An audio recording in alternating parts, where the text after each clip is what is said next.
నమస్తే welcome to BCN news నేను విజయలక్ష్మి ముందుగా ముఖ్యాంశాలు భీమవరంలో సహజీవనం సాగిస్తున్న మహిళ ఇంటికే కన్నం పోలీసుల దర్యాప్తులో నిజం ఒప్పుకున్న నిందితుడు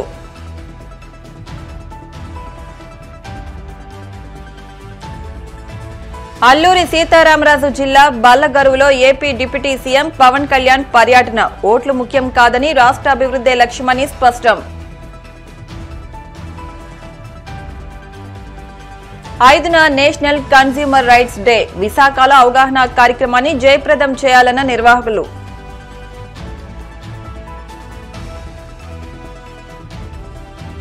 జగన్నాథపురంలోని వెంకటేశ్వర స్వామి ఆలయంలో ధనుర్మాస ఉత్సవాలు స్వామిని దర్శించుకుని తీర్థ ప్రసాదాలను స్వీకరించిన భక్తులు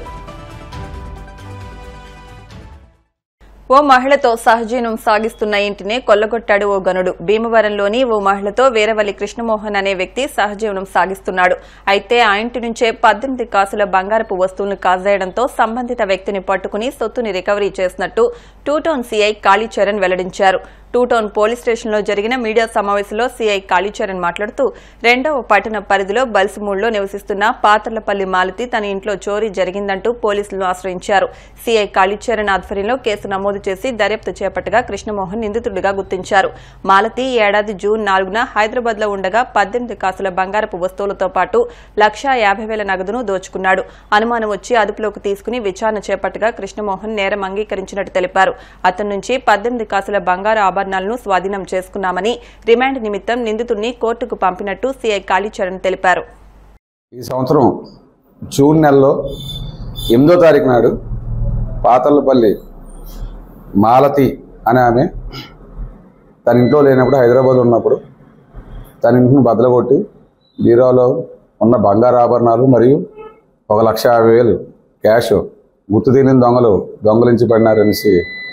ఇచ్చిన ఫిర్యాదుపై ఎఫ్ఐఆర్ కట్టడం జరిగింది 6 నెలల్లో కేసు పూర్వపరాలు పరిశీలిస్తే కేసు దర్యాప్తు చేస్తున్నప్పుడు ఇన్వెస్టిగేషన్లో భాగంగా నిన్న రాత్రి మాకున్న సమాచారం మీద ఓల్డ్ బస్ స్టాండ్ దగ్గరికి వెళ్ళినప్పటికీ వీరవల్లి కృష్ణమోహన్ అనే వ్యక్తి తారసపడడం అతన్ని అదుపులో తీసుకొని ఎంక్వైరీ చేస్తే ఈ వీరవల్లి కృష్ణమోహన్ అన్న అతనికి మాలతన్నావిడికి పరిచయం ఉన్నది ఈవిడితో సన్నిహిత్యం కాస్త సహజంగా మరి ఇద్దరు బాగా సన్నిహిత్యం ఉండేవారు కృష్ణమోహన్ ఈ మాలతితో ఉంటూ మాలతికి ఉన్న బంగారం ఫైనాన్స్ స్టేటస్ అంతా చూసి అబ్జర్వ్ చేసి హైదరాబాద్ వెళ్ళినప్పుడు ఇతను జూన్ 4వ తారీఖు నాడు ఆవిడ ఇంట్లో లేని సమయంలో హౌస్ బ్రేక్ చేసి లోపలికి వెళ్ళి ఆవిడ బంగారు ఆభరణాలు అదేవిధంగా క్యాష్ ఒక 18 కాసులు గోల్డ్ వరకు కూడా అతను దొంగతనం చేసి అది అతనే చేసాడని తెలియకుండా అతను చేసినట్టు కాకుండా దొంగలు నిజంగా చేసినట్టు కారం చెల్లి నిజంగా దొంగలు ఏ విధంగా చేస్తారో ఆ విధంగా సీన్ క్రియేట్ చేసి అతను తప్పించుకున్నాడు అదేవిధంగా మళ్ళీ ఏం తెలియనట్టు ఆ సుజాతతో మళ్ళీ పోలీస్ స్టేషన్కి ఫిర్యాదు ఇప్పించి పోలీస్ స్టేషన్ రిపోర్ట్ పెట్టించింది కూడా అతనే దగ్గరుండి అతనికి అనుమానం రాకుండా ఇవన్నీ చేయడం వల్ల ఆవిడకి అతని మీద అనుమానం రాలేదు కానీ చివరికి ఈ కేసులో దొంగ మరి ముద్దాయి కింద కృష్ణమోహన్ను ఫేస్ చేయడం జరిగింది అతని దగ్గర నిన్న మేము రాత్రి అరెస్ట్ చేసి అతని దగ్గర బంగారు ఆభరణాలు స్వాధీనపరచుకోవడం జరిగింది ఈ రోజు అతన్ని కోర్టులో రిమాండ్ చేయడం అల్లూరి సీతారామరాజు జిల్లా బల్లగరువులో AP deputy CM Pawan Kalyan పర్యటించారు అభివృద్ది పనులకు శంకుస్థాపన చేస్తున్న అనంతరం ఆయన మాట్లాడుతూ పంచాయతీరాజ్ శాఖ తీసుకున్నందుకు తాను ప్రజలకు ఏదైనా చేయగలుగుతున్నానంటే అందుకు కారణం ప్రజలు ఓట్లేసి కూటమి ప్రభుత్వాన్ని గెలిపించడమేనని అన్నారు అధికారంలో ఉండడం వల్లే ప్రజలకు మేలు చేయగలుగుతున్నానని వివరించారు తాము ఓట్ల కోసం పనిచేయడం లేదని ఓట్లు వేయకపోయినా ప్రజల కోసం తాము పనిచేస్తామని అన్నారు ప్రజా సంక్షేమమే తమకు ముఖ్యమని అభివృద్దే లక్ష్యంగా ముందుకు సాగుతామని స్పష్టం చేశారు ఉండి నియోజకవర్గంలో వైసీపీ నుంచి టీడీపీలోకి చేరుకులు జోరందుకున్నాయి పశ్చిమ గోదావరి జిల్లా కాళ్ల మండలం పెదమీరం గ్రామంలోని ఏపీ డిప్యూటీ స్పీకర్ ఉండి ఎమ్మెల్యే కనుమూరి రఘురాం కృష్ణంరాజు కార్యాలయంలో కాళ్ల ఎంపీపీ పెనుమస శిరీషతో పాటు పలు గ్రామాల సర్పంచులు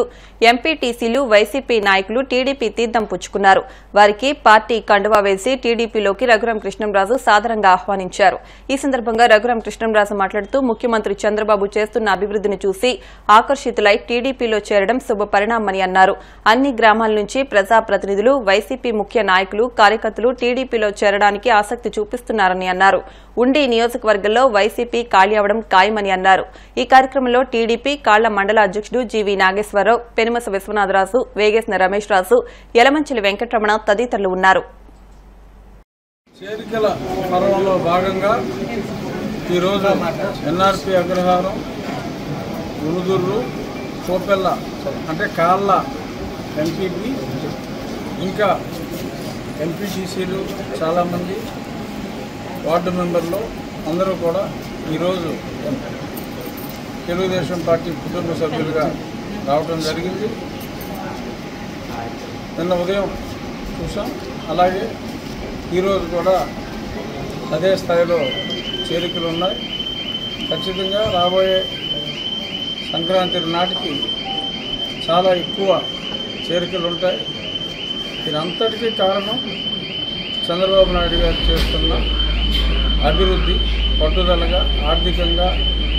సతమతమవుతున్నప్పటికీ కూడా ఆయన పట్టుదలతో చేస్తున్న మంచి కార్యక్రమాలు చూసి, అలాగే మన నియోజకవర్గంలో కూడా ప్రభుత్వ అండదండలతో పాటు ప్రజల అండదండలతో కలిపి మనం చేస్తున్న అభివృద్ధి కార్యక్రమాలు ఈ రెండు చూసిన తర్వాత ఎంతోమంది పార్టీలోకి రావడానికి ఆసక్తి చూపుతున్నారు. వారందరినీ కూడా మనస్ఫూర్తిగా ఈరోజు ఆహ్వానిస్తూ పార్టీలో జాయిన్ చేసుకోవడం జరిగింది. అలాగే ఈరోజు రాబోయే రోజుల్లో ఇందాక చెప్పినట్టు చేరికలు దిగులం బహుళమై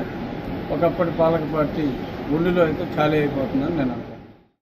పశ్చిమ గోదావరి జిల్లా తాడేపల్లిగూడెం నియోజకవర్గ పరిధిలో వైసీపీ అధినేత జగన్ పుట్టినరోజు వేడుకలు ఘనంగా నిర్వహించారు. జగన్ పుట్టినరోజును పురస్కరించుకుని మాజీ మంత్రి కొట్టు సత్యనారాయణ ఆధ్వర్యంలో తాడేపల్లిగూడెంలో రక్తదాన శిబిరం నిర్వహించారు. తీన్మార్ డప్పుల మధ్య బాణసంచా కాల్చి సంబరాలు నిర్వహించారు. ఈ సందర్భంగా మాజీ మంత్రి కొట్టు సత్యనారాయణ మాట్లాడుతూ రాష్ట రాజకీయాల్లో జగన్మోహన్ రెడ్డి నూతన అధ్యాయాన్ని సృష్టించారని అన్నారు. ప్రజలకు జగన్ పాలన ఒక స్వర్ణయుగంలా అనిపించిందని అన్నారు. కూటమి ప్రభుత్వం మాత్రం అధికారంలోకి వచ్చిన 6 నెలల్లోనే వ్యతిరేకతను మూటగట్టు అన్నారు. ఈ కార్యక్రమంలో వైసీపీ నాయకులు, కార్యకర్తలు పాల్గొన్నారు.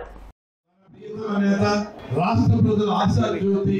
మన రాష్ట్ర మాజీ ముఖ్యమంత్రి వైఎస్ఆర్ కాంగ్రెస్ పార్టీ అధ్యక్షుడు శ్రీ వైఎస్ జగన్మోహన్ రెడ్డి గారి పుట్టినరోజు సందర్భంగా వారికి నా హృదయపూర్వక పుట్టినరోజు శుభాకాంక్షలు అందజేస్తూ రాష్ట్ర ప్రజలందరూ కూడా జగన్మోహన్ రెడ్డి గారిని తలుచుకుంటా ఉన్నారు. మహానుభావుడు 5 సంవత్సరాలు ఈ రాష్ట్రంలో రాష్ట్ర ప్రజలకు ఎన్ని కష్టాలు వచ్చినా, ప్రపంచంలో కరోనా మహమ్మారి ఎంత ఇబ్బంది పెట్టినా రాష్ట్ర ప్రజలందరూ కూడా ఎక్కడా ఏ రకమైన ఇబ్బందులు లేకుండా చేసిన మహానుభావుడు జగన్మోహన్ రెడ్డి గారి తన పరిపాలన ద్వారా ఆయన 5 సంవత్సరాల పరిపాలనలో భారతదేశంలోని ఇతర రాష్ట్రాల ముఖ్యమంత్రులు కానీ, అధికారులు కానీ ఆంధ్రప్రదేశ్ రాష్ట్రంలో జరుగుతున్న సంక్షేమ పరిపాలన చూసి ఆశ్చర్యపడి మన రాష్ట్రంలో కూడా అటువంటి సంక్షేమ కార్యక్రమాలు ఎలా చేయగలుగుతామో వెళ్ళి అధికారులతో కలిసి ఇంటరాక్ట్ అయ్యి మన రాష్ట్రంలో అమలు చేయడానికి సాధ్యాసాధ్యాలని పరిశీలించండి. మన రాష్ట్రంలో కూడా అటువంటి పరిపాలన ద్వారా ప్రజలు మన్నను పొందుతామని కొనియాడిన రోజులు. అటువంటి గొప్ప పరిపాలనని ప్రజల మనసులోంచి డైవర్ట్ చేసి రాష్ట్రం దివాళా తీసి శ్రీలంక లాగా దివాళా తీస్తుందని ప్రచారం చేసిన దుర్మార్గులు ఎన్నికలు వచ్చినప్పటికీ ప్రజలను మోసం చేయడానికి సూపర్ 6, సూపర్ 7 అని నమ్మే విధంగా ప్రజల్ని వంచి 7 నెలలు పూర్తయింది ఈ కూటమి ప్రభుత్వం. ఎంతవరకు ఒక్క పథకం కూడా అమలు చేయలేదు. ఎంతసేపు ఏ రోజు అవాస్తవాలు రాయట్లేదు తప్ప వాస్తవాల్ని చెప్పి ప్రజలు చైతన్యం కలిగించి ప్రజలకి అమలు చేయవలసిన సంక్షేమ పథకాలు ఎక్కడైనా తీరి కానీ ఈ కూటమి ప్రభుత్వం వాళ్ళకి జరగవలసిన న్యాయం జరగకుండా చేసే విధానాన్ని కానీ ప్రజల్లో తీసుకెళ్ళడానికి ఏమాత్రం కూడా ప్రయత్నించకుండా వాళ్ళు దుర్మార్గమైన కుట్రపూరితమైన రాతలతోటి ప్రజలు.